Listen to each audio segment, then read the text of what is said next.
यार शून्य अब जीरो ब्रोकर रहा नहीं, तो एम स्टॉक और कोटक ने अपने जीरो प्लान ही देना बंद कर दिए। अब इतने बड़े बदलाव के बाद अगर आपने ये वीडियो नहीं देखी तो आप गलत ब्रोकर के साथ डीमैट अकाउंट खुलवा लोगे। तो चलिए रिव्यू करते हैं शून, एम स्टॉक और कोटक का। शुरुआत करेंगे इनकी बेसिक डिटेल से। तो लॉन्च डेट देखें तो सबसे नया ब्रोकर एम स्टॉक है जो 2022 में लॉन्च हुआ था, वहीं कोटक सबसे पुराना है। एम स्टॉक और शून दोनों ही डिस्काउंट ब्रोकर हैं, वहीं कोटक एक फुल सर्विस ब्रोकर है। ऐप डाउनलोड्स देखें तो सबसे ज़्यादा एम स्टॉक के हैं 1 करोड़ प्लस, वहीं कोटक के हैं 50 लाख प्लस, तो शून के हैं 10 लाख प्लस। रेटिंग लगभग सभी की ठीक ठाक है। एम स्टॉक और कोटक की 4.4 है तो शून की है 4 स्टार। बाकी इन तीनों ही ब्रोकर्स की ऐप, वेब पोर्टल और ट्रेडिंग एपीआईज मिल जाएंगे। बात करें फीस एंड चार्जेस की तो सबसे पहले अकाउंट ओपनिंग चार्ज आपको शून्य और एम स्टॉक में नहीं देना। कोटक के अब यहाँ पे 3 प्लान है। एक है ट्रेड फ्री यूथ प्लान जो कि सिर्फ उनके लिए जो बिलो 30 है, फिर है ट्रेड फ्री प्लान उनके लिए जिनकी एज 30 से अबव है, और फिर है लास्ट में trade free pro plan. Youth के लिए आपको अकाउंट ओपनिंग के समय 99 रुपीज़ देने होंगे, और अगर आप इनके साथ पहले से जुड़े हैं तो आपको 499 रुपीज़ देने होंगे।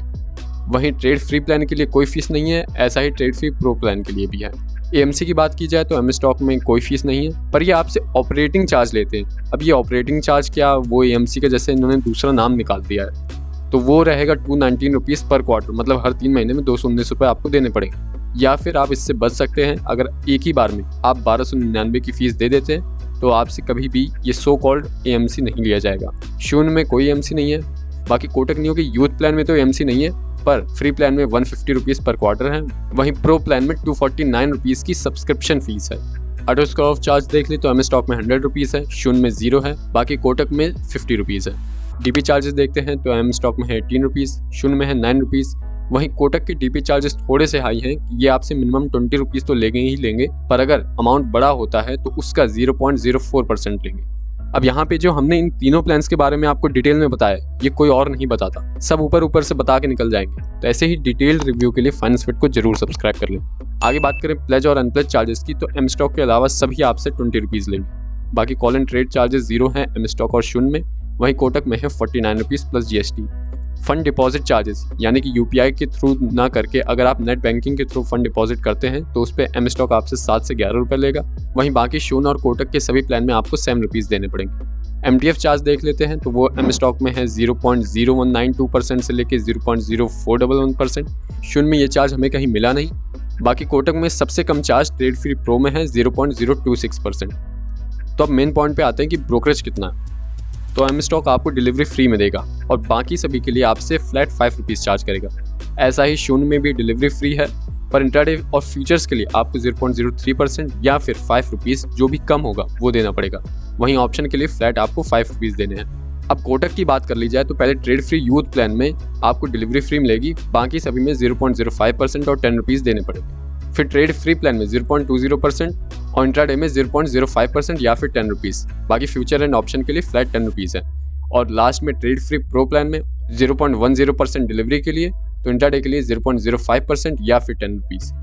And again future and option के लिए फ्लैट 10 रुपीज़। तो अब इन्वेस्टमेंट ऑप्शंस देख लेते हैं। तो आपको लगभग सभी में सारे इन्वेस्टमेंट ऑप्शन मिल जाएंगे, बस एम स्टॉक में आपको कमोडिटी नहीं मिलेगी। अब यहाँ पे कोटक नियो जो है वो कुछ एडिशनल सर्विसेज भी देता है, वो देख लेते हैं। जैसे कि आपको रिसर्च रिपोर्ट मिलेगी जिसके लिए आपको सब्सक्रिप्शन चार्ज देना पड़ेगा 1000 rupees for fundamental and technical picks, यानी कि बेसिकली ये आपको स्टॉक टिप्स देंगे कि आपको ये स्टॉक खरीदना चाहिए, ये बेचना चाहिए, क्यों खरीदना है, क्यों बेचना है। अब जनरली क्या होता था कि ये जो फुल सर्विस ब्रोकर होते थे ये चीज़ आपको फ्री में देते थे। अब ये अलग बात है कि ये लोग इसके लिए भी चार्ज कर रहे हैं। बाकी स्मॉल केसेस अगर आपको अवेल करने हैं तो उसके लिए फ़ीस देनी पड़ेगी 100 रुपीज़। बस ये जो स्क्रीनर्स हैं और APIs हैं वो आपको फ्री में प्रोवाइड कर रहे हैं। अब आगे बात करते हैं फाइनल चार्जेस की, क्योंकि ब्रोकरेज के ऊपर भी कई सारे चार्जेस आपको देने पड़ते हैं। तो सपोज़ आपने 21,000 के टर्नओवर पे यानी कि 100 शेयर खरीदे, हर शेयर का प्राइस 100 रुपये था और उसे 110 पे बेच दिया, तो उस पर आपको एग्जैक्टली चार्ज क्या देना पड़ेगा, तो ये वो चार्जेस आपको देने पड़ेंगे। अब इनका क्रक्स बताएं तो सबसे ज़्यादा चार्जेस कोटक नियो के हैं और सबसे कम है शून्य के। बाकी अगर आपको ध्यान से देखना हो तो इस वीडियो को पॉज करके आप देख भी सकते हैं। तो अब बात ये आती है कि आपको किस ब्रोकर के साथ जाना चाहिए। तो देखिए इन सभी के कुछ ना कुछ प्रोज एंड कॉन्स हैं, पर हमारे क्रोनोलॉजी के हिसाब से हमें सबसे बढ़िया ब्रोकर एम स्टॉक लगा। क्यों? क्योंकि एम स्टॉक के डाउनलोड्स बहुत ज़्यादा हैं, रेटिंग अच्छी है। हाँ ये फीस जरूर ले रहे हैं, पर अगर आप 1 टाइम फी अफोर्ड कर सकते हैं तो उसके बाद ब्रोकरेज में ज़्यादा डिफरेंस रह नहीं जाएगा शून्य और एम स्टॉक के। बाकी आप अपना ओपिनियन कमेंट सेक्शन में जरूर देना। सेकंड नंबर पे हमने शून को रखा है, क्योंकि हाँ, शून के चार्जेस भले ही सबसे कम है, पर थोड़ा रिलायबिलिटी इशू जरूर है। इनकी रेटिंग भी कम है और डाउनलोड्स भी अभी बहुत कम है। बाकी लास्ट में हमने कोटक को रखा। अब कोटक को इसलिए रखा लास्ट में क्योंकि पहली बात, एक फुल सर्विस ब्रोकर के साथ जाने का मतलब यही होता है कि आपको उस एडिशनल सर्विसेज प्रोवाइड करता है जो डिस्काउंट ब्रोकर नहीं देते। पर ऐसा कुछ यहाँ हमें देखने को नहीं मिला, तो फालतू में हम ज़्यादा ब्रोकरेज क्यों पे करें जब हमें कोई एडिशनल सर्विसेज ही नहीं मिल रही है।